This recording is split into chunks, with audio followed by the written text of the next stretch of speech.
प्राचीन काल की बात है। एक राज्य के राजा की मृत्यु के पश्चात उसका मूर्ख पुत्र गद्दी पर बैठा। इस प्रकार उस राज्य पर एक मूर्ख राजा का शासन हो गया। उस मूर्ख राजा को विद्वानों व बुद्धिमानों से नफरत थी। राजा मूर्ख होने के साथ साथ क्रूर भी था।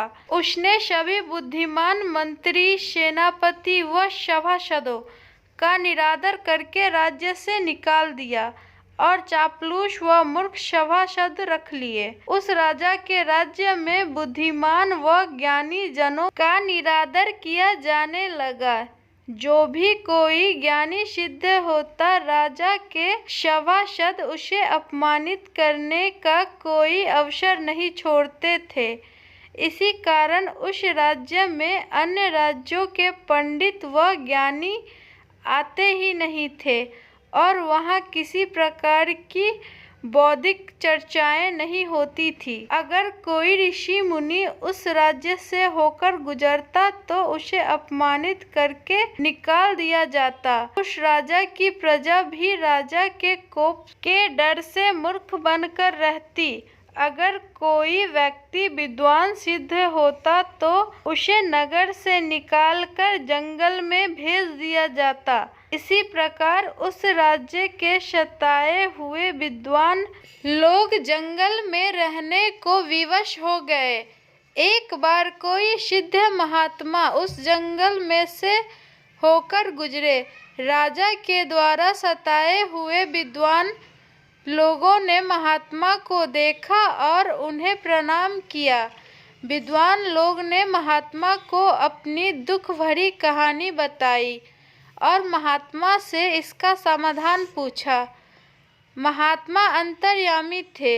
उन्होंने कुछ क्षण अपनी आंखें बंद की और फिर पुनः आंखें खोलकर बोले, जिस राज्य में मूर्ख राजा, मूर्ख सभासद और सिर्फ मूर्खों का ही निवास होगा, उस राजा व राज्य का पतन सुनिश्चित है।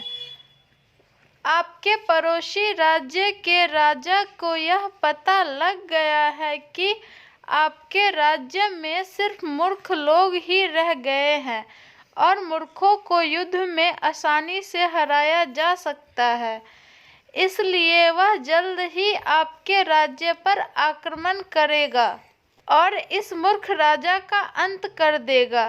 पड़ोसी राज्य का राजा अत्यंत बुद्धिमान है, अतः उसके शासन काल में आपको उचित सम्मान मिलेगा। कथा सार यह है कि जहाँ ज्ञानी, विद्वान व बुद्धिमानों को उचित सम्मान व आदर नहीं मिलता है, वहाँ कभी विकास नहीं हो सकता। बुद्धि बल सभी प्रकार के बलों में श्रेष्ठ माना गया है, क्योंकि बुद्धि ही जटिल समस्याओं का समाधान करती है। विद्वान समाज को विकसित करने में महत्वपूर्ण योगदान देते हैं।